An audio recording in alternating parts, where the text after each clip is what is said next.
to collected talks of David Solomon, podcasts on topics ranging from Jewish history and the Bible to Jewish mysticism, philosophy and thought.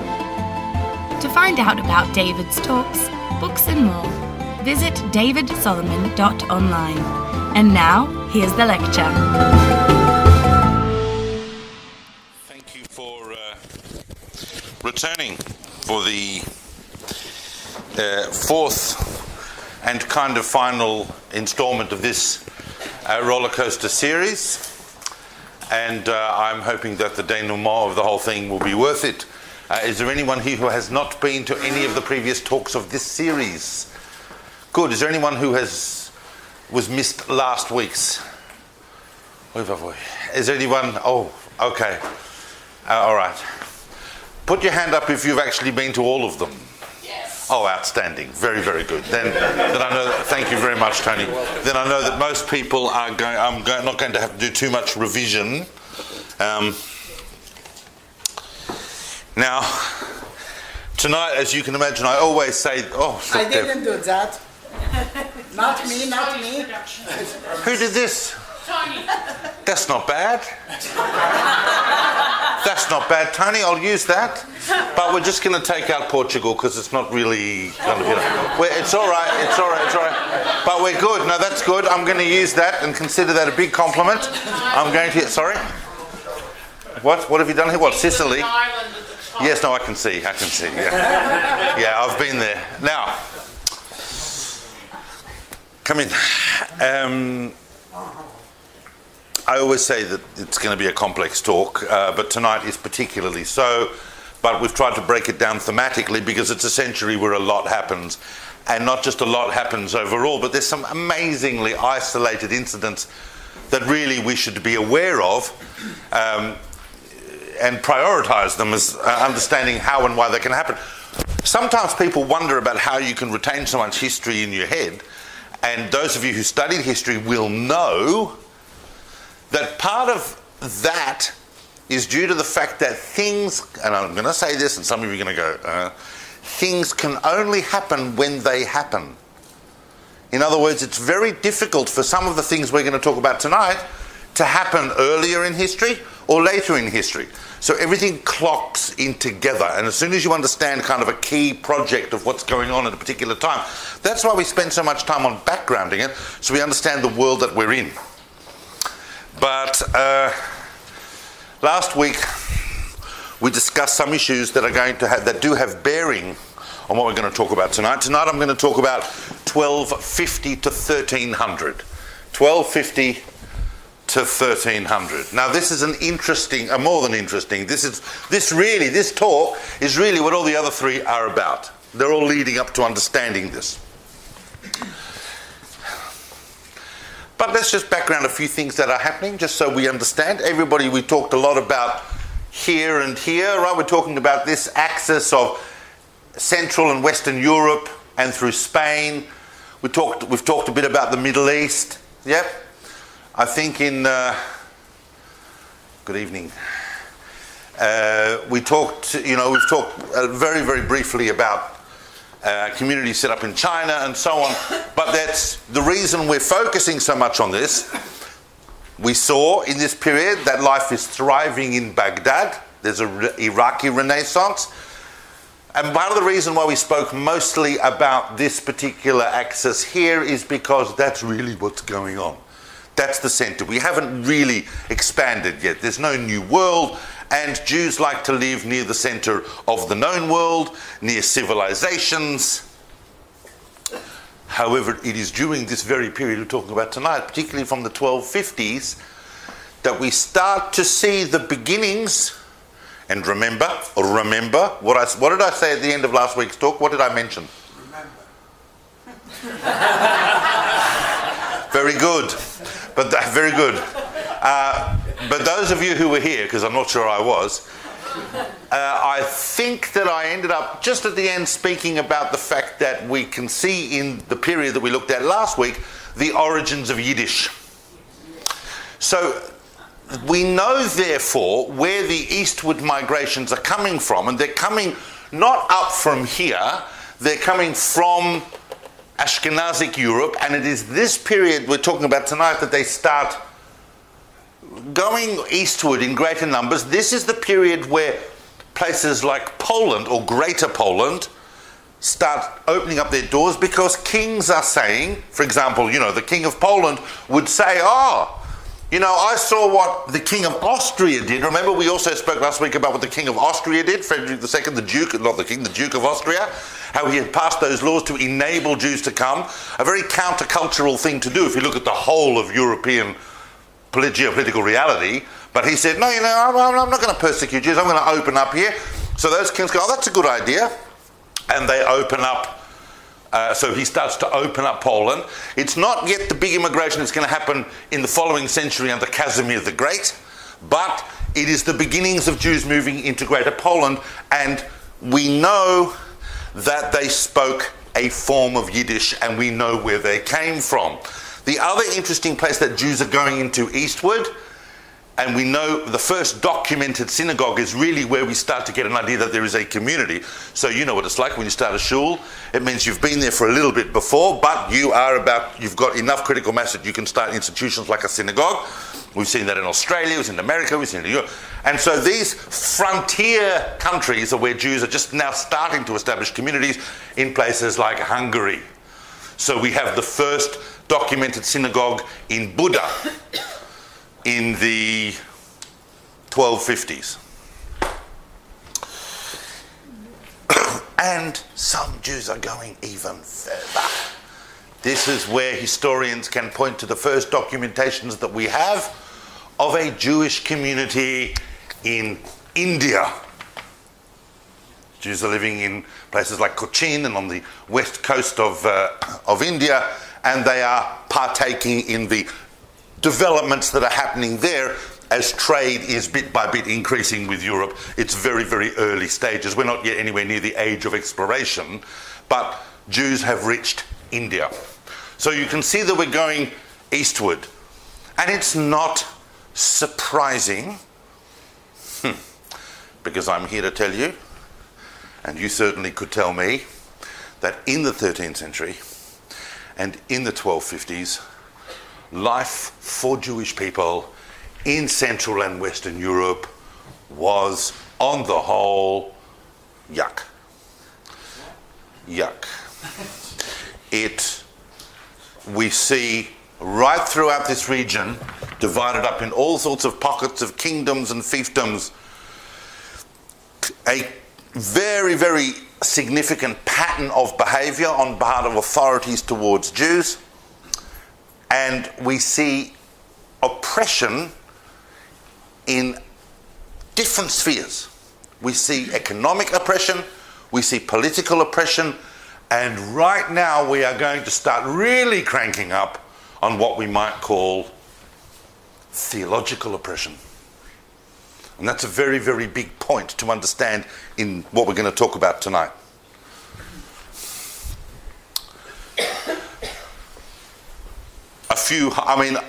It's very, very difficult to summarize all of the horrible things that start happening in this pattern towards Jews during this period. Remember that we had established at the Fourth Lateran Council last week the idea that the perpetual service of the Jews, they were really belonging to the king, they were belonging to the authorities. By the way, I don't think an entire Jewish community could be mortgaged. Do you understand this? It was an asset. Now, what was the asset? What was the asset? Well, obviously, but how and why? I mean, in our day, in community, people would, run a mile from the Jewish community, not want anything to do. Why were we an asset? Why? What is it? What is it? I've given some thought. I don't have all the answers. People know what I'm about to say, but to really get inside it. But why would you? Now, Obviously, we know that they used Jewish money, and Jews were charging interest where Christians couldn't, and Jews were the people you went to for loans, and Jews were underwriting all sorts of ventures on behalf of government and on behalf of private individuals, and until interest accrued up, and then things would happen, and there would be some pinprick that would explode at either a massacre or an expulsion, whatever. That whole pattern is happening, and particularly now it's going to start taking place. But why would you go to the Jewish community for money? Why did Jews have money? If Jews were powerless, you see, I don't buy that. I don't buy that alone. It's, the idea, which is a reasonable idea, and it's a reasonable thing to look at, that for some reason Jews are clever in business. Why are Jews clever in business? The Christians and Muslims to take interest on money. The Christians and Muslims were forbidden to take interest on money is the end of the story. Everybody talks about how the Jews had to lend money at interest, and that was the only thing that they were allowed to do after their economic opportunities kept getting restricted. But how did Jews have money in the first place? Because they left Egypt. If you know where that stash is, please share that information. No, I think that there are some critical points behind this. We are talking about a highly polarized world. If you're going to really stand out and make money, you need a certain fluidity in your economic system. Jews were the lubricant of every economy because Jews were always literate, multilingual, were able to be trusted by Christians and Muslims who weren't even allowed to be in dialogue with each other, and Jews had something that would have been unheard of for 99.999% of people living in the High Middle Ages in this part of the world. They had international connections. If I was able to get a message in the right kind of language to a Jew living here or here or here or here, I could have a conversation with him and he would know that I'm a Jew. I live in this community, my rabbi is this, and here's the lashon in which I'm talking to you. So you understand we have a few opportunities over here. If you can get this to Chaim Shmuel, and Chaim Shmuel can get it to there, and he can get it to there, and I can change the money here. You go to this Rav, you go to this shul, you go to this house, you go to that inn, you speak to someone. Jews. Mach Geschäft. And Christians didn't really have that kind of scope with even... So I just want to open that window up. We don't have all the questions, but this idea that, Jews are good at business, although we all buy into that, some of us, I don't know where it's gone, but for me, for some of you it might be, but I think when we buy into that, we're a little bit guilty of buying into what is effectively actually an anti-Semitic trope that has emerged from the Middle Ages. What I'm interested in as a historian is to get into the anthropology behind that and understand why that is. In saying that, obviously it doesn't explain why the BRW rich list every year has 10 Jews in the top 50. I can't explain that because today's world is a world where theoretically everyone could have that scope. But I still believe it plays a part. Now,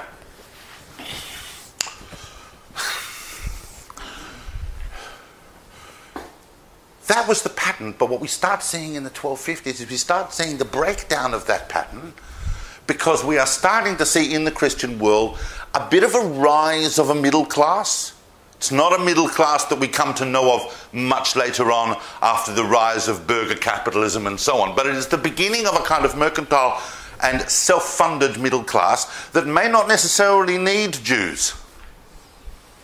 Plus, you've got all this theological static in the background about Jews, and sometimes Jews get in the way of debts, meaning that sometimes, the king would actually tell someone that the government owed money to, that they can collect it from the Jews, or vice versa. They would go to the Jews to collect money from the public. Jews were constantly getting caught, and sometimes the only solution to this was to eliminate your Jews. But we can't kill them. So what we see in 1250 is the first nationwide expulsion. The reason we don't think of it in that grandiose terms is because it was never really enforced. But in 1253, Louis IX of France expelled all the Jews from France. Now, bearing in mind this is France, so this is what, 13 years after we saw the burning of the Talmud. That was a big French project, and always these expulsions were preceded by more and more draconian anti-Semitic and Jewish persecution ideas. But in 1253, but it wasn't enforced. No one really wanted the Jews gone because the Jews were important for the economy, but it was the beginning of an idea. And I always say, as soon as an anti-Semitic idea comes into the world, people go, oh, what a good anti-Semitic idea. I think we'll try that over here. Now, Louis IX was having all his issues with Jews, but on the throne of England for much of this period, and I'm giving another example of political oppression and economic and theological oppression that is happening at this time, in the 1250s particularly, was very, very dark. As on the throne in England, who was on the throne in England? Had a huge reign, by the way, reigned from like 1216 right up to 1272. Who was on the throne of England? Not quite. Who? Just before Edward I? Henry III. You were right, Henry. And, you know, far be it from me to make judgments about people in history that are long gone. But he was a real prick. And Henry really, really went about enforcing. Remember the whole thing that had come out, you know, from the Lateran Council and so on, about how Jews had to wear badges and Jews had to be this and Jews had to be that. He was extremely frum in his implementation of that. He made things very, very difficult for Jewish communities. But the really significant moment that happened under Henry III, and why Jewish history, I think, does or should regard him as one of the most anti-Semitic of all the European kings, is because in the 1150s an episode happened in England that was a call back to something that we spoke about actually in the first talk of this series that had happened in England, when we talked about the blood libel at Norwich. But 100 years later, a blood libel started again in a famous one called Hugh of Lincoln, which also writes about it. But Hugh of Lincoln, and this was extraordinary, because it was actually an extremely cynical attempt to try and use the Jews to make even more money out of them than they were making out of them, because it was theologically uncomfortable to make money out of Jewish interest lending. So let's find another way in which we can exploit the Jewish community to make money. And they found a Christian child that had gone missing, called Hugh, and they found him at the bottom of a well. And they got a Jew to confess,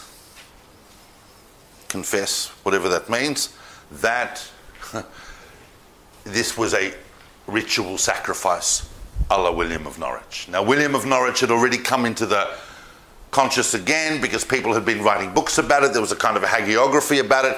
Now it was all about Hugh of Lincoln. And what Henry III did is he turned that into an industry, because they then said that Hugh, little Hugh, who was killed by the Jews for blood for their matzahs and was ritually crucified by them, is performing miracles. If you come to Lincoln, you will get miracles, and if you pray to St. Hugh. And so people started streaming in, and they cleaned up from the religious tourism that was happening around it.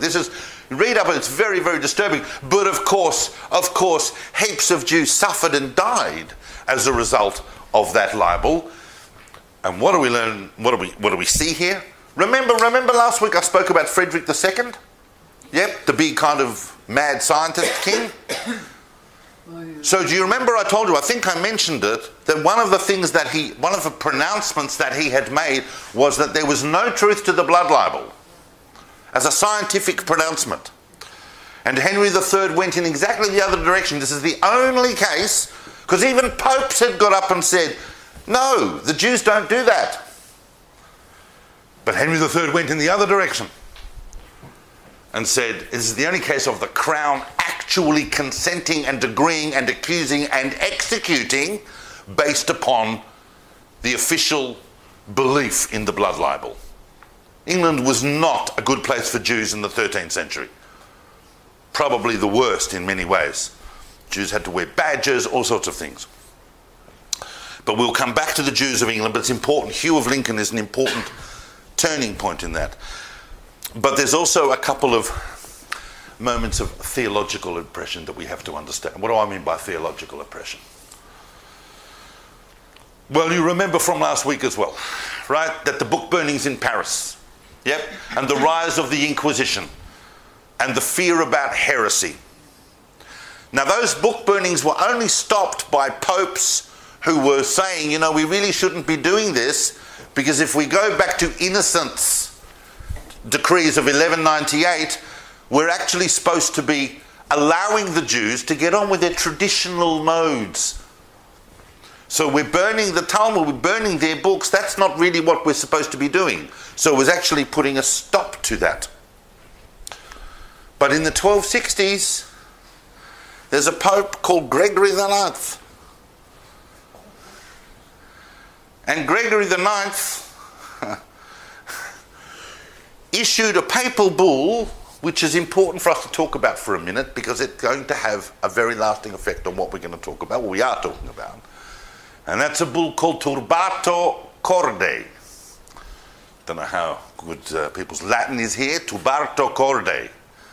When I tell you what it means, you'll understand. It's the stirrings of the heart. What was Gregory IX's heart stirred by? You see, it had always been the case in the Inquisition and in the Christian theological oppression of the Jew that heresy was not something a Jew could do. If a Jew believed in Judaism, that's not heresy. That's what a Jew does. That's what they're meant to do until they see the light of Christ. Yeah? Heresy is a Christian thing. But what we're noticing, says Gregory, is that there's getting to be a bit of overlap. We're seeing a lot of overlap. Some Jews are deciding that they want to opt out of their misery and they want to become Christian. And we know that because we know that by the 1250s, 10% of English Jewry alone had become Christian. And we're not entirely convinced of their sincerity. Moreover, we've got Jews who, for whatever reason, became Christian. Maybe they were baptized against their will. Maybe they were taken as infants. Maybe they had a phase and they want to go back to Judaism. And then we've got Christians who actually want to convert to Judaism. And this decree was having none of that. It was opening the doors of the Inquisition to anybody in the Jewish community that had any connection with Christianity at all. Either they had converted to Christianity, converted back from Christianity, or were a Christian who converted to Judaism. He wanted to bring the overlap between those two into this. It's very, very significant for us to understand. And the other moment comes about later in the century when another Pope, Nicholas III, takes it further and says, we're actually going to have an aggressive project of conversion of the Jews. We can't forcibly convert them, but we can brainwash them. He didn't obviously use the term brainwashing. He hadn't read The Manchurian Candidate, but that's what he meant. So he introduced the fact that Dominican friars could go into synagogues unimpeded when they wanted and deliver a sermon on Christ. I mean, I know some of you sit in shul on Shabbos and you wonder about the sermon that your own rabbi is giving. But imagine if a priest walked into the middle of the laning and said, "Stop now, I'm giving a talk on Christ." And everybody has to sit there, no one can leave until the priest leaves. And then they get on with the next Mishnah Baruch or whatever it is they do. Now, some rulers took this very seriously and even introduced the idea that Jews had to attend churches and hear sermons once a week. This was what we call theological oppression. And this is the world that's coming about by the second half of the 13th century as a result of the Inquisition driving European and Christian neurosis into itself, because effectively the Crusades are lost. And Europe is about to turn inwards in on itself. Who are the Jews? What are they doing? Not all kings were bad. And we had a couple, we spoke last week about a couple of kings that seemed to buck the trend. And remember also that everywhere where the Jews were invited in, they were generally kicked out a couple of hundred years later, and we looked at that. But there were a couple of Christian kings in Spain that were bucking that trend. Particularly, who am I talking about? Some of you will have heard of this dude, Alfonso the Wise, Alfonso X of Castile and Leon. Very wise king. He's called the Wise, but he was kind of saw himself as one of those far vision monarchs who didn't have a problem being surrounded by Jews and Muslims. Remember, Castile is still very much a mixed kind of place. Kept a lot of scholars around, tried to make things easier for the Jews, but like so many Christian kings, and especially his father-in-law, the other quite interesting king in Spain of that period in relation to the Jews, James I of Aragon, these early Christian kings of Spain saw themselves as Christian, and they were Catholic Christian, but they were not like these people under the sway of the Holy Roman Empire and the Pope. They had their own independent brand going on, and they really, really protected their independence. And if they wanted to be good to their Jews, they'll be good to their Jews. And they need them. But they always had to keep an eye out for Rome, because remember that the power that the Pope held in being able to excommunicate people. If you excommunicated a king, it effectively meant that you excommunicated an entire country. And that would put so much political pressure on the throne that it simply would not be something that you would want to go in that direction. So the kings of Spain kind of took things to the limit that they could, but always had to hold back in case the popes exercised that power. This is the balance that we're looking at. But now that we've got to... Oh, my God. I've just finished the introduction to this talk. Now that we've got to James I, and we're on James I, now we can really start talking about some more detailed things that are happening. But it's very important to understand the theological pressure. Now, last week, in other words, if we were to sum up this entire talk in 2 words, it would be called theological pressure. It would be called, theological pressure and massacres. You can go home now. I spoke last week about the famous disputation in Paris. Yep. Between... Anyone remember? Rabbi Yechiel of Paris And the convert guy. and Nicholas Donin, that ended up in the burning of the Talmud as a pernicious and blasphemous book, and the banning of the Talmud right throughout France, and the burning of the Talmud right throughout France. And do you remember I said then that there are 3 important disputations that we need to know about through the Middle Ages? Yep. And what are the 3 important disputations? Well, the first one was Paris, and the second one we need to talk about now because it happened under James I of Aragon in Spain and could not have happened anywhere else. So it couldn't have happened any other time, and it couldn't have happened in any other place. But in 1263, there was a humongous debate, government-sponsored debate, between one Christian and one Jew, selected from the entire Christian and Jewish world, to debate the truths of Christianity in Barcelona in 1263. And that debate, sponsored by the Crown, was the brainchild of a dude called Pablo Cristiani. Now, Pablo was actually originally Jewish. When these boys become Christianized, they don't just go a little bit in, they go all the way, and they take on these amazing names. And you would have to be quite committed if you took on the name Pablo Cristiani. And he basically went to the Vatican, he went to the Pope, and he said to them, "You've got a problem, and I have the solution.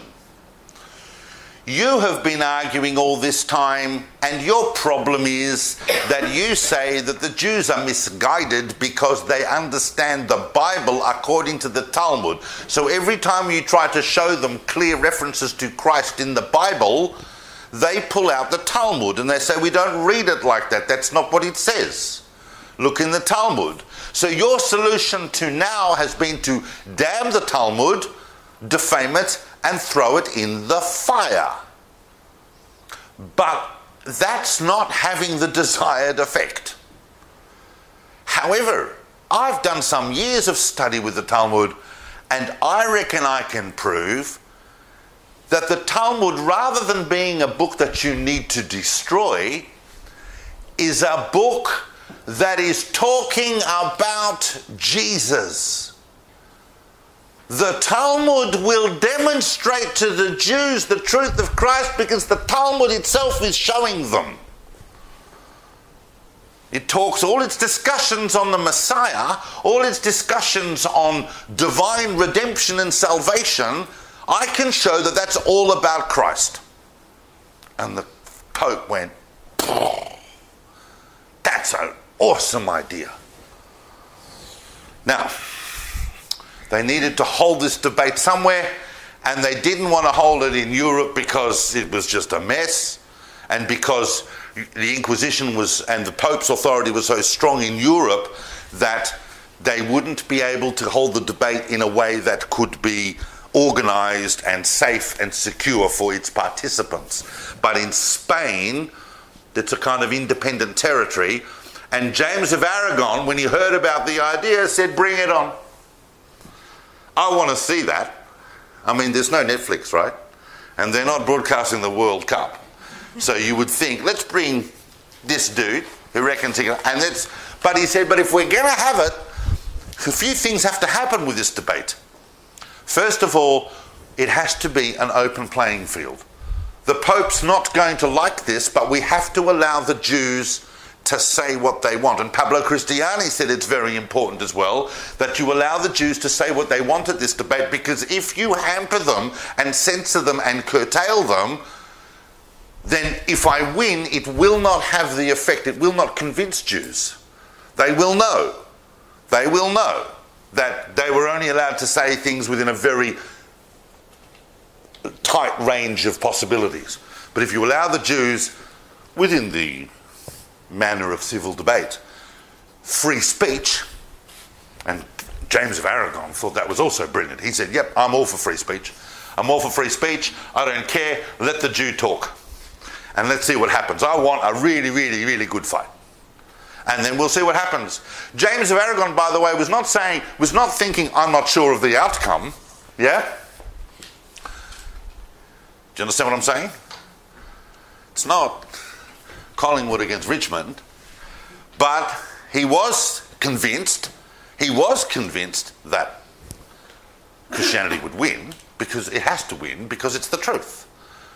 But the Jews just coming around to Christianity, that'd be great, because then I won't be under pressure to get rid of my Jews, everything will be fine.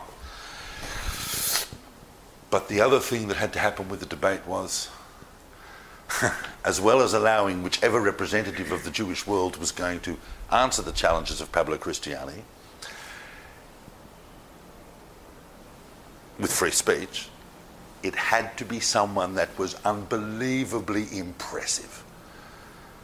If Pablo-Christiani was just to beat some archi-parchi local yokel, your average Chaim Shmerel from the burbs, it's not going to have an effect on the Jewish world. But if he defeats in debate the greatest rabbi and sage in the Jewish world, someone that everybody respects, and if he was to convince him that the Talmud is talking about Jesus and that the truth of Christianity shines through every page of the Talmud, then the whole of the Jewish world is going to convert to Christianity, and that will be it. Christ will come.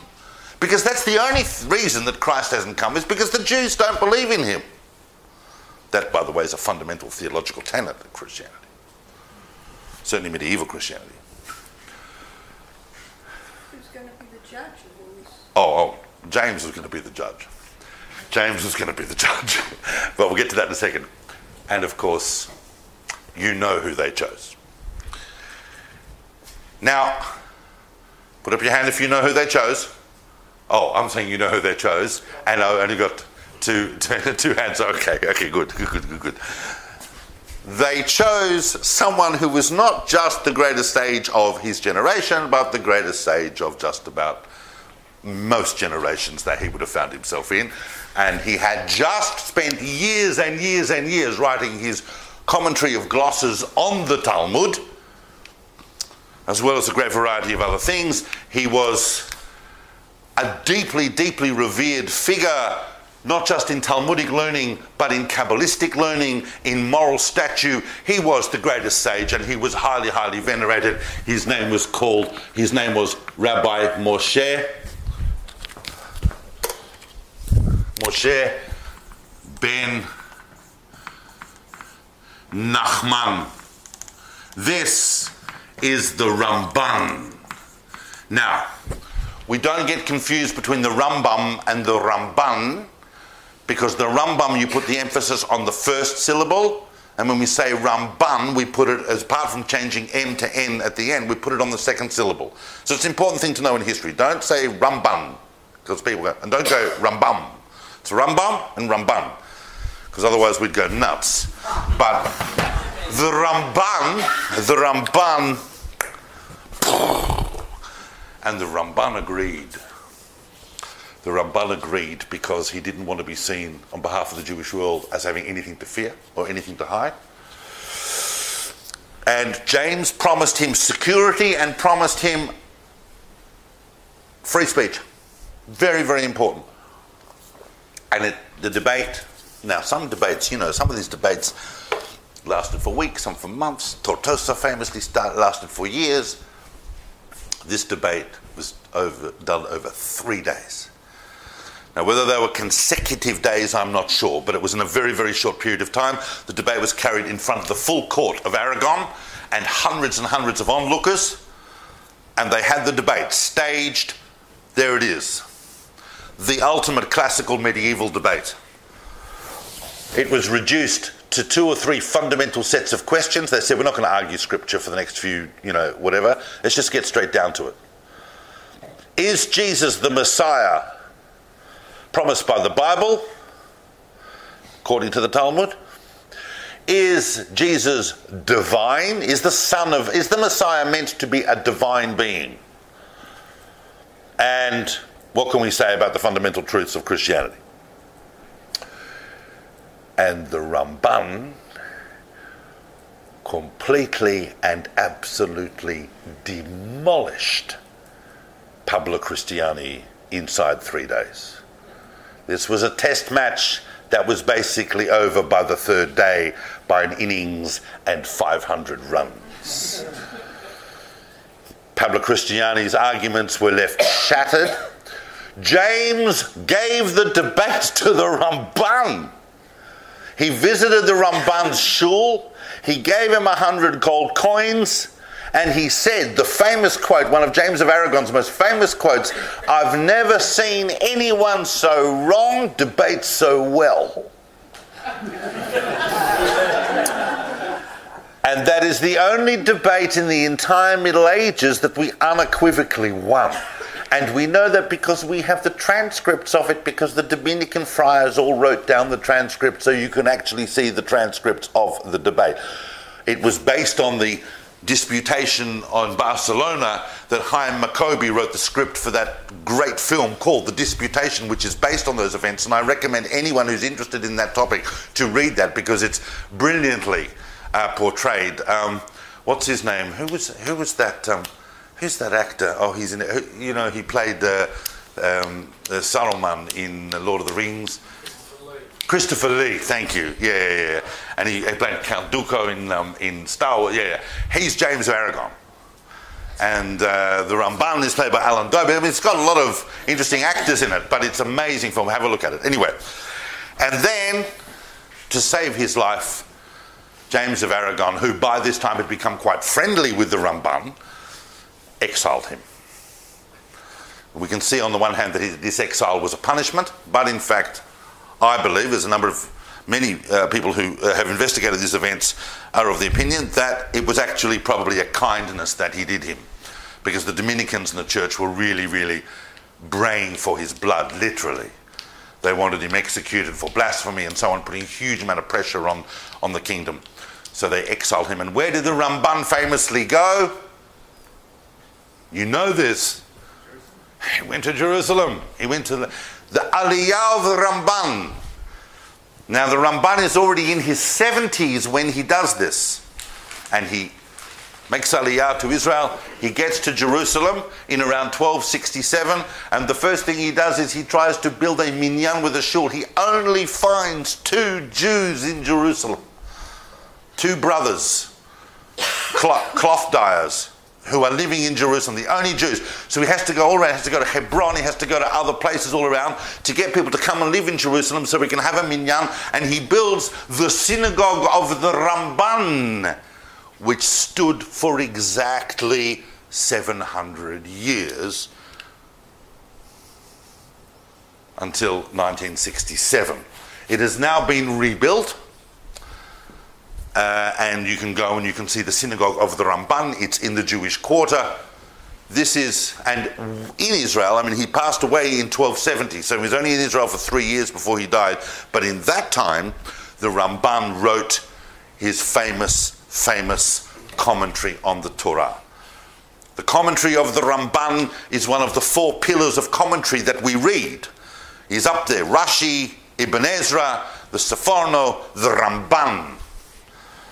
But in his commentary is the whole mystical absorption of what had been going on in Spain. And we're going to talk about in a few moments the developments of mysticism that we looked at in the last couple of weeks coming from Provence. But the deeper those movements and those ideas penetrated into Spain, the more they became infused with the mixed culture of the Islamic and the Christian worlds. Follow? Now, if the Ramban was the big figure in Spain, I'm just looking at the time. If the Ramban was the big figure in Spain, I'm trying to give you an understanding of the complexity of this just this 50-year period. Then there is a big sage living in Germany, whose life really also epitomizes this entire period. He was basically the end of the line of the great lineage of the Tosophists that had come all the way down from Rashi. This was someone who had studied under Rabbi Yechiel of Paris when he was young, and then gone to live in the German town/city of Rotterdam. Not Rotterdam, Rottenburg. Rotterdam's in Holland. Of Rottenburg, this is, who am I talking about? Rabbi Meir of Rottenburg. Huge figure, and someone, this blue is useless, someone that we would need definitively to discuss, because you can't discuss this period without understanding him and what happened to him. Because what happened to Rav Meir of Rottenburg, who we would need another lecture to go into properly about what a complex and huge figure this is in German Jewry at the end of the 13th century, not only a huge scholar, but also an incredibly saintly person. And he became the victim of a new trend, because emperors thought, I can squeeze more money out of the Jews if I imprison their rabbis and extort them. So Rudolf I, he gets hold of the Maharam and he imprisons him. And then he demands a massive and exorbitant amount for the entire Jewish community of Germany to get him back. Now, you know that in all cases in Jewish communities, we have an obligation to redeem captives. Huge obligation. We don't always see it come into play today because, you know, there's no longer the same level of pirates or slave trades or all the other things that happen in which Jews get captured. Some people were definitely claiming that kind of effort needed to be made on behalf of various Jews like Jonathan Pollard and so on, but we don't see it so much as we saw it in the medieval world. Jews were often getting abducted or enslaved, and the closest community had a definitive obligation to raise the funds to redeem them. But this price was huge and was exorbitant, and people started collecting the funds because this wasn't just any Jew, this was the greatest sage in Europe.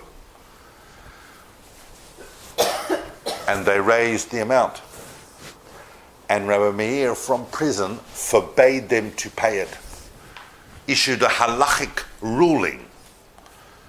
Because he said, if you pay this, then there will be no end to this kind of thing. Let's refuse to pay it. I'll sit in prison. And maybe they'll see the light of their ways. But after 7 years, he died in prison. It took 14 years to get his body back, until one very, very wealthy Jew, who is now buried next to the Maharam, paid the amount just to get the bones back of the Maharam so they could be buried with the proper rites. These are dark days. Now, the Maharam of Rottenburg had two very, very important students. Actually, before I tell you that, let me just tell you something else. Since I've got you all in a dark mood, let me tell you this. In 1298, that whole world of southern and central Germany, Jewish communities, is about to go through an unbelievable series of massacres called the Rindfleisch massacres. Now, the complex details behind how that came up and who was Rindfleisch you can look into. He was some local lord dude who took it upon himself a holy fever to kill Jews right throughout Europe. But they slaughtered 146 communities before a stop could be put to them. The Rindfleisch massacres, and I always say this, remember, the project to annihilate the Jews of Germany is not an isolated event related to the Holocaust. It's a 1,000-year project, and that has every 200 years flares up in a major conflagration. We saw what happened with the Akedah in the First Crusade. This is 200 years later. These movements spring out of nowhere and they sweep through Germany and they run into towns and they kill Jews and then they move on. We don't know how many Jews were killed in the Rindfleisch massacres, but estimates are around 20,000, which must have been an enormous proportion of the Jews of Germany of that time. We do know how many communities because that's commemorated in various Memorbuchen and so on. Now, Rav Meir Maharam of Rottenburg had two very, very, very important and significant students. Remember, the time that I've got, what we have to talk about, if I mention someone, they're important. Yep, they're really important, unless they're popes and kings and things. I'm talking about rabbis and sages, right? One was the Rosh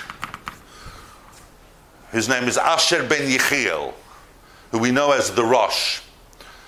Now the Rosh became famous because he took all of the literature of the Tosafist and of Ashkenazic Jewry and codified it in a type of proto-halachic code. Later, 250 years later, when Yosef Karo is in Tzfat and or in Adrianople, and he's compiling what's going to become the Shulchan Aruch, the Rosh is one of his three big pillars. Who are the other two? You know the other two because we've discussed them in this series. The Rif, the Rambam, and the Rosh. The Rif who'd come from Morocco to Spain, the Rambam who'd gone from Spain to Egypt, and the Rosh who had been in Germany with his son, the Tur, Yaakov, his son, Yaakov ben Asher, who we know as the Tur, and we know him as the Tur. Tur means column or row, because he laid out the whole halachic paradigm of his father in 4 fundamental sections that became the eventual structure of the Shulchan Aruch. The Orach Chaim, the Yoreh De'ah, the Ibn Ezra, the Choshen Mishpat. And they were so disgusted by what had happened to the Rosh's great teacher that they emigrated to Spain. This was a huge statement. Crossed from the heart of the Ashkenazic world to Spain. The other great student of Reb Meir of Rothenburg was Mordechai ben Hillel. And he went in the other direction in the sense of rather than codifying, he went into commentating. He took the Rif's code as its fundamental structure and wrote a commentary based on all of the Ashkenazic literature of the last few hundred years. Once again, the Mordechai is drawn upon heavily by later halachic sources such as the Shulchan Aruch. It's impossible to estimate in contemporary Judaism. This is why this period is the period called the Rishonim, the first ones. That's what it means. It refers to the Rif, the Rosh, the Rambam. These are the great halachic Rishonim. And this is how the halacha has developed. But the influence of these two students is enormous. And Mordechai ben Hillel and his family were slaughtered in the Rindfleisch massacres. And the Rosh immigrated to Spain. Now when the Rosh immigrated to Spain, in the early 1300s, so we're not going to go into what happened after that, but they encountered a Spain that was overwhelmingly under the authority in the Jewish community of a very significant communal leader who was both rabbi and communal leader. It's kind of unique to that. Even in the medieval world, it was unique to be both, but he was. And that is Rabbi Shlomo ben Aderet, otherwise known as the Rashba. The Rashba had been a student of the Rambam and of Rabbi Yonah of Gerona. Remember Rabbi Yonah of Gerona? Now the Rashba was a very placid and mild-mannered dude. He was always seeking balance in things. He was. But he had a problem because Spain had become, I'm talking now about Jewish ideas, Spain had become very bifurcated in 2 different ways. It was subject to 2 different types of extremism in the Jewish community. One was philosophy. People were reading lots and lots of philosophy and getting very strange ideas. Can you see how this reflects the Christian obsession with heresy? Without going into it in too much detail, it's a whole big subject, the problem with Jewish philosophy at the end of the 13th century in Spain and how this Jewish community was coping with those challenges. But eventually, it led the Rashba to pronounce a very famous ban on philosophy. When, at the end of the 13th century, you're not allowed to read a philosophical textbook, you're not allowed to look at one until you're 30. I mean, I know that's yep. Yeah. What it meant was, it was a definitive statement, because if you get, in that world, if you want to be a scholar and you get to 30, then you need to have read everything that needs to be read. So saying that you're not allowed to read philosophy is a statement about how philosophy is outside what we consider Torah. Philosophy is not going to have an influence on Jewish thought. Unless, the only reason you were allowed to read it, it's quite interesting, before 30 was what? If you were studying medicine. If you're studying medicine, you're allowed to read philosophy. Apparently, reading philosophy was very important to be able to cure people. Still is. When the Rosh and the Tour came to Spain, as I said, don't underestimate how big a moment that was and how influential that was. The two greatest authorities in Europe in Ashkenaz come into Sfarad. The Rashba was very excited to have the Rosh there, obviously, and got the Rosh to help him out with this anti-philosophical thing. As if the Rosh living here in Rottenburg and these other places and Worms and these places was worried about philosophy. That was hardly his biggest issue. Getting lanced in the back was probably, or thrown into an oven was probably more of a worry for him. But, you know, what does he know? If the Rashba says it's bad, it's bad. Whatever. I hate to summarise the Rosh's attitude. It might have been a little bit less, you know, laissez-faire, but there is clearly that the Rashba got the Rosh to be involved in that. The other extremism that had to be contended with by the Rashba was the tendency of some people, not towards philosophy, rational thought. God, we can't have rational thought, can we? No. It was towards mysticism.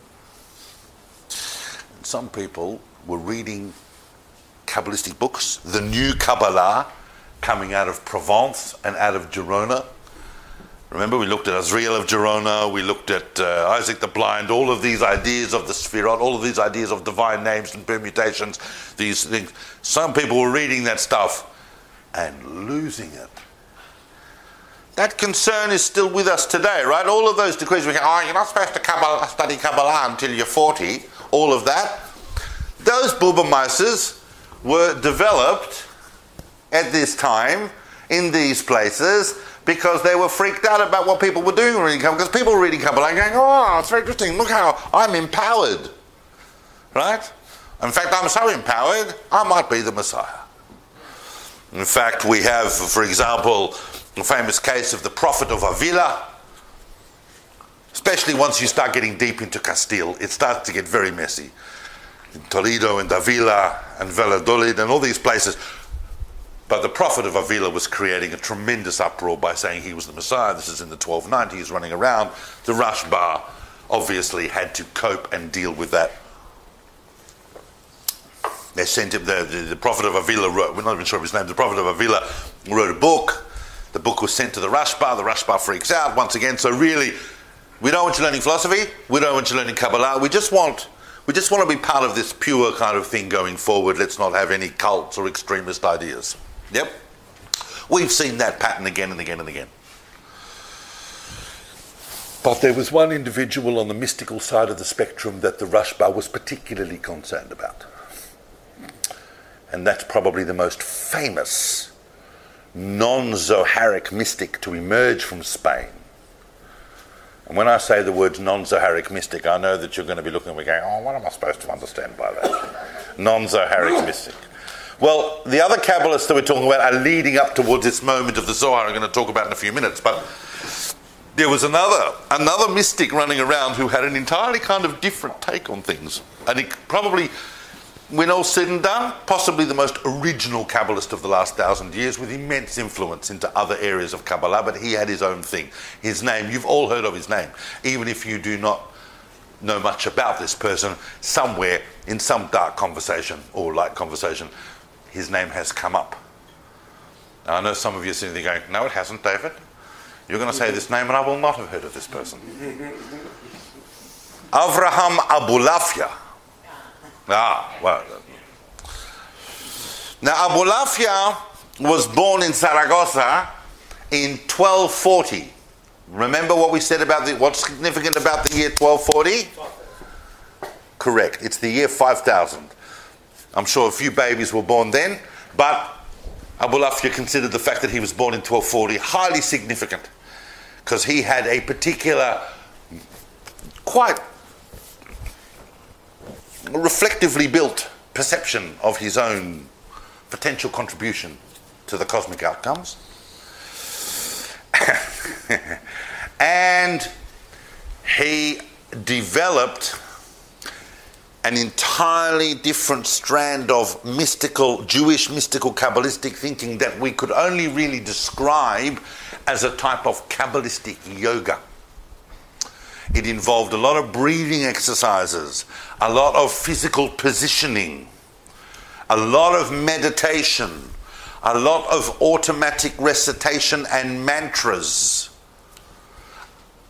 a lot of sitting in a white sheet, in a white room, looking at a white page, going, whoa, with a white talus over your head, with a white candle, the whole thing. Now, some of you might be thinking, Abulafia. Yeah, well, I've heard the name, and also, pretty obscure. Abulafia was the last great Kabbalist to have been published. His works only came out of manuscript for basic scholarly reading or any public reading in the 1990s. Until then, it was always Abulafia. And you'd read certain parts of the Zohar, the later strata of the Zohar, and certain things, and you'd see something, you go, wow, that looks a bit like Abulafia. And so he has this incredible influence, and he really, really got opened up in the 1970s and 1980s because some very, very big scholars in the field wrote theses and papers and books on Abulafia, and he came into the mainstream consciousness. But he'd always been known by scholars as this very, very under-the-blanket thinker. What I mean by under the blanket is he's the guy you read with your torch under the blanket at night. Now, Abulafia came under the scrutiny of the Rashba, and so he kind of went on this big wandering from Spain, and he ended up in Crete. He was a very, very different and radical and dangerous thinker. It's hard to go into his theology at the moment, but there are elements of it that can cause you to lose it a bit. And he, in fact, some rumours are that some of his students may have even ended up converting to Christianity because he came very close to various cosmic exercises that you can do in Kabbalah to try and bring about the redemption of the world. Eventually, as we approach the year 1280, Abulafia decides that he needs to go and on the big one. Now, the big one, for those of you who've never actually role-played being the Messiah, is that the big one, what's the big one?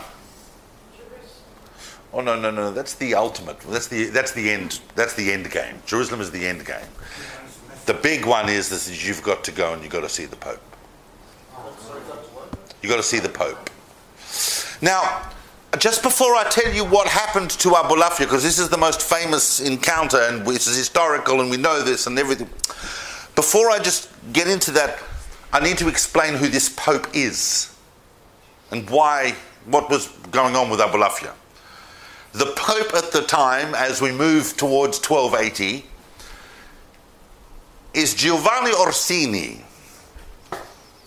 otherwise known as Nicholas III. A very, very interesting medieval pope, and he was like Gregory. Remember, Gregory had written this, the Turbato Corde, like this, this whole thing about the Jews, and we're going to open up the Inquisition. So Nicholas III was like that on crack, and he, in fact, not only had he formally, really interesting, because he was the only pope that was a cardinal and was elected pope before he even became a priest. So they made him a priest one day and they basically made him pope the next. But he had been 30, 40 years earlier, as a young man, he had been the first Grand Inquisitor of the Inquisition. And his big thing was, as I said at the beginning of the talk, Nicholas III, about sermons, forced conversion sermons. Now, it won't shock you to hear that Abulafia thought this was not a good development. Forced conversion sermons. The church had made it a proactive exercise to convert Jews. It wasn't just going to be about winning debates or, hoping that they see the truth of Christ. They're actually going to proactively convert them. Abulafia says, basically, bring it on. Not only am I immune to your conversion ideas and your sermons, I'm going to convert you. Because that is what the Messiah, if I'm going to fulfill that, that's what I need to do. Whether or not I'm the Messiah, it needs to happen. I have this calling. So he starts a huge journey about which he makes no secret. Everyone he meets on the way, oh, hello, Abulafia, where are you going? I'm going to Rome to see the Pope, and I'm going to convert him to Judaism. What ultimately happens, of course, is that word of Abulafia's journey and mission reach the Pope before Abulafia does. Now, the Pope at the time, Nicholas III, wasn't in Rome. He was in Vertibo, which is the summer residence of the popes. It's very, very nice. And he was there. And so they get to, the word gets to Vertibo. There's this Jew called Abulafia. He's a mystical Jew from Spain. And he's pretty certain he's going to convert you to Judaism, right? This is Nicholas III, the former Grand Inquisitor, the Pope, the biggest theological oppressor of the Middle Ages. And he says, okay, here's what's going to happen. When Abulafia gets here, I want you to arrest him. I want you to put him in a dungeon with a window looking over the main square. During the night, I want you to gather as much wood as you can and build a great big mound of wood in the middle of the square. And I want him to see you doing this. And I want you to tell him that what we're doing is we're building the big pile of wood that in the morning we're going to burn you on. That's kind of like, liberal progressive response to cross-ecumenical relations. And of course, Abulafia turns up in Vertibo and they arrest him. It was Rosh Hashanah. It was Rosh Hashanah. Now you would think that he would say, Abulafia would say, look, maybe I should just spend Yom Tov over here and then I'll go. No. The fact that he turned up on Rosh Hashanah was very, very cosmically significant for Abulafia. That was not a day to not do it. That was fantastic. It's going to be Rosh Hashanah. I'm going to convert the Pope.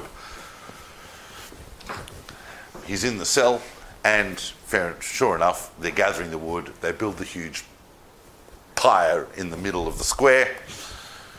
But in the morning, they open the cell, and they say, the Pope has died overnight. You're basically free to go. We don't know why we would hold you here.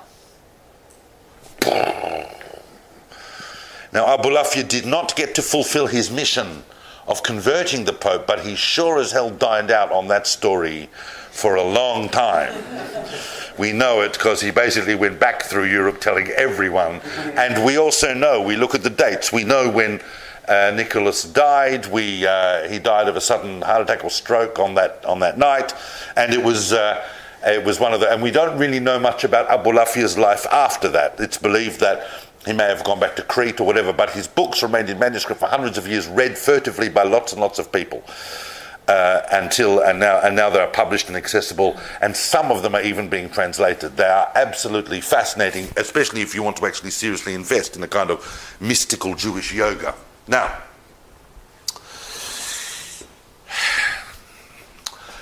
one of the students of Abulafia is Yosef G. Katila. And Yosef G. Katila studied for many years under the Rambam and learnt under Abulafia, and learnt his system, but became very, very attracted to the new Kabbalah that was being developed Slightly further south in Toledo and Guadalajara, these towns in the center of Spain, not far from where Madrid is today.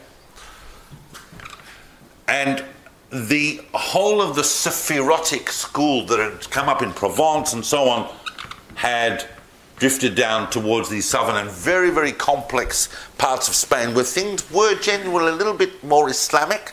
I mean, Toledo had already been in Christian hands for a couple of centuries, but it was a much more Moorish environment. And the closer you get to southern Spain and so on, and taking in, and because of, you know, people like Alfonso the Wise's insistence on scholars and translators and tolerant discourse happening around, absorbed a lot more influences that were coming from the east and from the south, as well as combining with all the kind of Gnostic, you know, Christian style mysticism that was coming in down from up north, but developing it primarily in relation to the idea of Sephirotic symbolism. Now, I spoke briefly about Sephirotic symbolism. This is not a course on Kabbalistic thought. There are available readings on that if people want to make that journey, but we discussed this concept of the Sphirot and the creative modalities of divine interaction with the world. Yep? And those Sephirotic modalities create an Adamic form, but they also explain the coming into realization of any phenomena in the world, including time, including history, and most particularly the relationship between the people of Israel and God. Because that, yes, quickly. The 10 Sphirot, yes. Is there mirrored philosophies in Islam and Christianity? No, it's unique. Right. It's unique. There are aspects of Kabbalistic thought that are mirrored in philosophy and Islam and Christianity, such as Neoplatonic emanationism. You can see in various offshoots of this, but the core idea of the relationship of the Sephirotic system, which really connects, and can't go into this too deeply, but connects the Adamic form and the human with the name of God, is a deep, deep idea. And then to take that and read it back into the Zohar, into the Torah. Read it back into the Torah, where the key figures of the Torah take on Sephirotic embodiment. They are symbols. Avraham embodies the Sephirah of Chesed, Yitzchak of Gvura, Yaakov of Tiferet, and so on. Not because one is necessarily symbolizing the other, but because they are that. Avraham is Chesed. Everything we know about Chesed, we can say of Avraham. Everything we know about Avraham, we can say of the Sephirah of Chesed. And each of these modalities are representing a different interaction of the divine, so that we start to understand the divine on a cosmic and earthly level, that they are all really reflections of one another. This whole game being, not a game, but this whole play being acted out by the Jewish people in the world is a reflection of the cosmic exile of the divine in the world. And that the completion and redemption of the Jewish people is the unification of God and the presence of God. God as God and God as the Shekhinah. The Shekhinah becomes embodied in feminine form. We are that embodiment. The people of Israel is a feminine divine cosmic entity. And our relationship is with God, who represents the paternal or the male, but all is one, and that unity is happening across all levels. So even in our everyday life, when we do mitzvot, when we act out the principles of Jewish life, we are acting out these cosmic arrangements.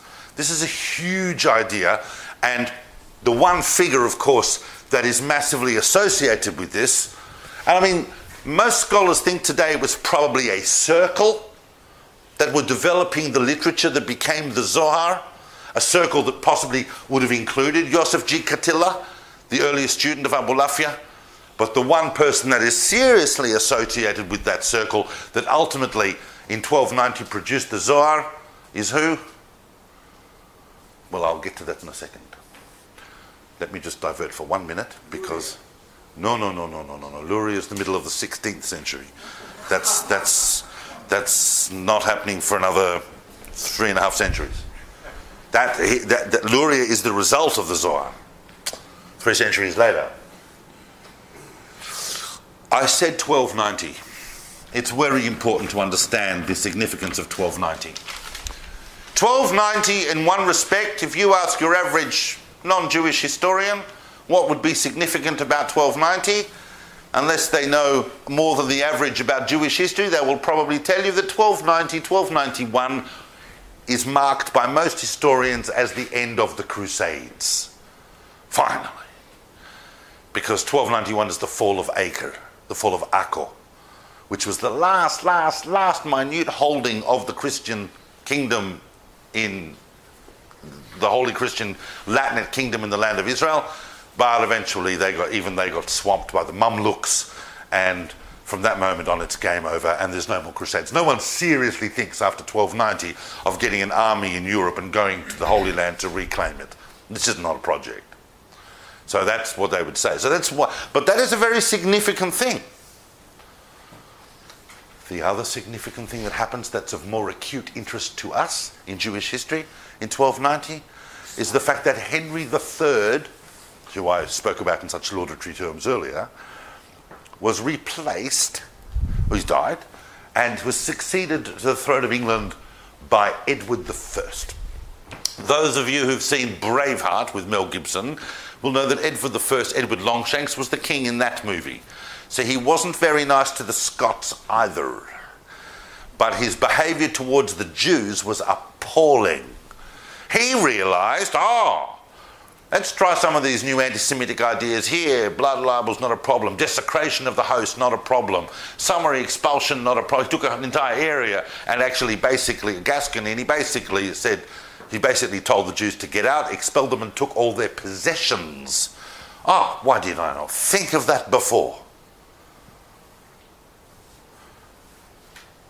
In fact, and of course working on Henry III's, statute of Jewry, the whole decrees about Jews that have emerged already from the 1250s, Edward tightened those up, extorted, and he goes, you know what, this idea of getting rid of them and actually just taking all their possessions, it's so much cleaner, it's so much easier, right? I don't even have to kill them, I just get rid of them, they'll find somewhere to go. I'll just tell them that if they're here next Tuesday, I'll kill them and give them a few weeks to get out, but they can't leave anything and I get all their possessions. Brilliant. 1290 is the year of the expulsion of all the Jews of England. It worked for him in a small area, and then he went, why don't I just do it right across the board? It's as cynical as that. I've got a few things I've got to fund. Where am I going to get that cash? Why am I dealing with Jews? Why am I arguing with anyone? And also, if I expel the Jews and pretend that it's theological, we can't have Jews here in our Christian kingdom, then I won't get any crap from the Pope either. I'm not killing them. I'm not forcing them to convert. I'm expelling them. I've expelled the Jews. I'll be the toast of Europe. And of course, all the Jews of England, 1290, first nationwide expulsion. And they went mostly to Germany and other places, in Belgium, Flanders. So that happened then. And as you know, Jews were not back in England until the middle of the 17th century. The 17th century. And 1290 is also the year of the revelation of the Zohar by Rabbi Moses or Moshe de Leon. Now that has led a lot of later scholars to thinking that he wrote it. Graetz, the famous historian of the 19th century, was convinced that he wrote the Zohar. And even Gershom Scholem in the 20th century, who set out, by the way, on a 20-year odyssey of scholarship and research to prove that it was written much earlier, ended up saying, you know what, it looks like it was de Leon. But in recent years, I feel so comfortable talking about this because this is one of the few things I actually know about. Thank you. In recent years, there has been a growing idea that it was obviously a group of mystics, what we call a chabura, that may have had a figure like Moses de Leon as their primary kind of sage or inspirer or motivator. But because it looks to us that the Zohar is not just a single work now, it's kind of more of a genre of different texts put together, but they all have the same flavour. And they are all written, remarkably, in Aramaic. Now, many reasons are given for why the Zohar appeared in Aramaic. First of all, I'm assuming you're familiar with the fact that this historical discussion, we're sitting here now in Chabad Glen Ira in 2018, and we're talking about something that happened over 700 years ago. And for most people in the world, you know, really? That's what you're spending your evenings thinking about? But I can tell you that this historical discussion is still very much alive in the Jewish world about who exactly wrote the Zohar, because the Zohar itself, of course, purports to be a literary product of when? The Tanaitic of Rabbi Shimon Bar Yochai, who is the 2nd century, so it's like 1100 years earlier. Rabbi Shimon ben Yochai is a student of Rabbi Akiva from the Mishnaic period. So obviously many theories have arisen. The theory that is, the idea that is believed within the framework of the religious world is that these texts were unquestionably written by Rabbi Shimon ben Yochai in the Mishnaic period. They were hidden for 1,000 years. According to some, you can imagine there's different opinions, but most would tell you, no, they were hidden in the land of Israel, but they made their way to Spain around the time of Moses de Leon. He actually found them in Israel and brought them to Spain. There's a lot of confusion about it because it's a confusing idea. Somehow, the Rambam, Maimonides, who lived everywhere in the Jewish world and was the greatest sage of his and other generations and read everything, makes no mention of the Zohar. The secular academic view is that the reason it appeared in Spain at the end of the 17th century is because it was written then. Other scholars take a more... I'm going into this in detail because you've got to realise how this is still one of the great fractious fault lines in the Jewish intellectual world. Where you stand on the composition of the Zohar and its authorship delineates you within that world.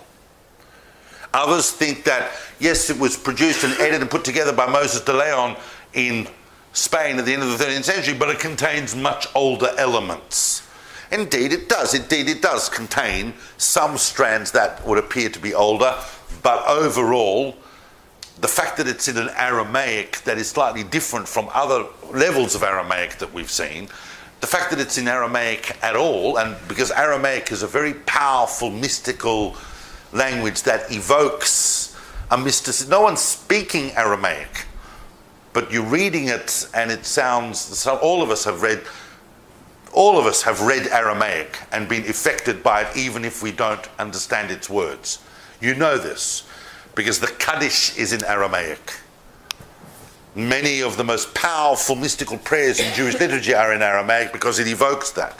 So the whole of the Zohar is basically one long poem about God and the people of Israel and the problem of exile and the challenge of redemption, based on seeing the Jewish people as a manifestation of the divine in the world. Why are we in exile? Because we are the divine in exile, attempting to bring about the redemption. We are the vehicle for the revelation of the One, the revelation of the divine.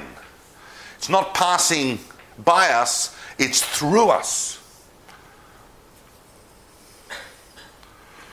This is extremely important. That's why this idea and these ideas become so influential in the centuries to come. As the Jewish people blown about like a leaf in the wind from place to place. And this really is all of the different curses that you see in the book of Devarim, in the book of Deuteronomy, and in the book of Leviticus, in the book of Vayikra, in the different tochachot that it goes into what will happen to the Jewish people if they do not obey the Torah in the land of Israel and they get exiled and have to go on these long wandering exiles. All of the horrible things that will happen are clear and absolute prophecy of everything that was going on in the Middle Ages. And they knew it. But how do we get out of this? There has to be something. It's not going to come. The answer is not going to come from philosophy. Because we can try and be as civilized and rational as we like, but the nations, the Gentiles, are still going to kill us. What makes a lot more sense is to understand why they want to kill us and to say, how can we change the world by revealing the oneness of the divine through a deeper, deeper understanding of the mysteries of the Torah. So what we say in order to avoid that discussion is I'm very comfortable with the idea that we don't get involved in who wrote the Zohar. I know that all of you are going to rush home and go, David Solomon talked about the authorship of the Zohar, and then your families are going to go, and what did he say? And what position does he hold? And what I think is very important to understand is that the Zohar is revealed in 1290. Whether it was written then, whether it was written earlier, that's when it was revealed. We don't seem to know about the Zohar before this date. There are many, many stories, those of you who want to go into, about what happened with those sages that tried to inquire after the death of Moses de Leon into the origins of the Zohar. According to some, his wife claimed that he made it all up. Others don't believe that because they knew the man. They said he would never do that. There's all sorts of extreme, and there might be very, very genuine reasons why he would have projected it back into the Mishnaic period. There might be genuine reasons why he found manuscripts.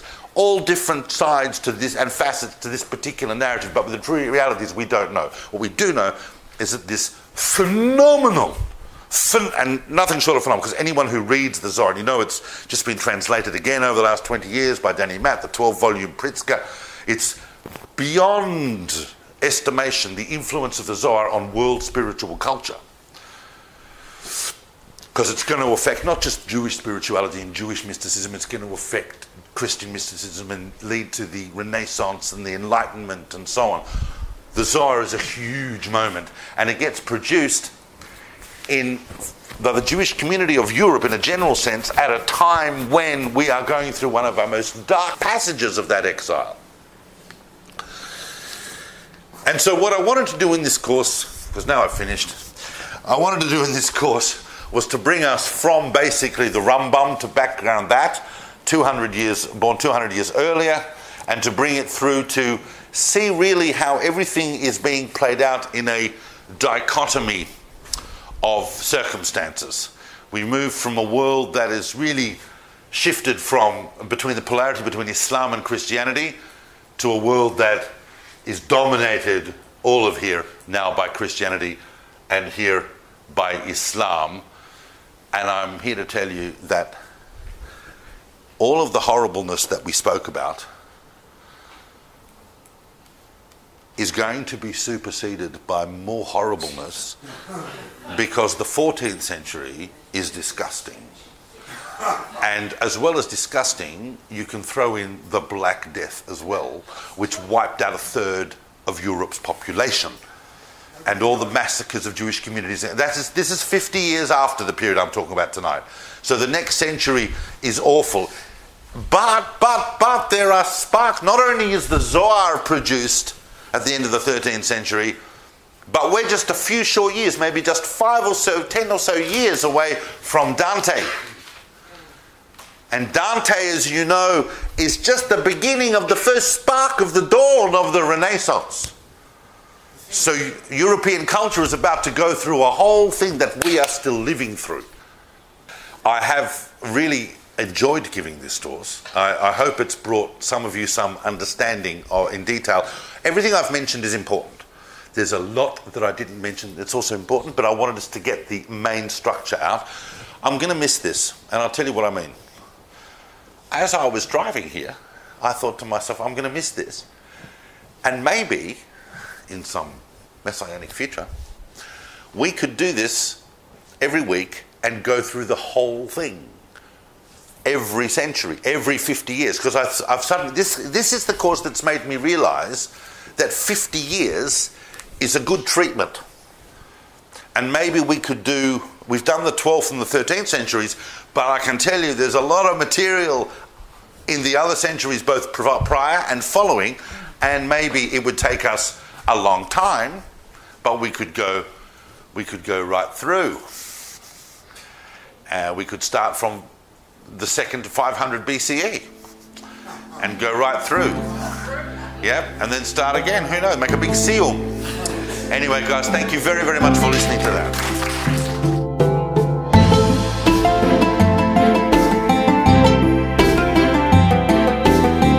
Thank you for listening. To find out more about David Solomon's books, recordings and classes, or to support his work and teachings for just a few dollars a month, visit davidsolomon.online.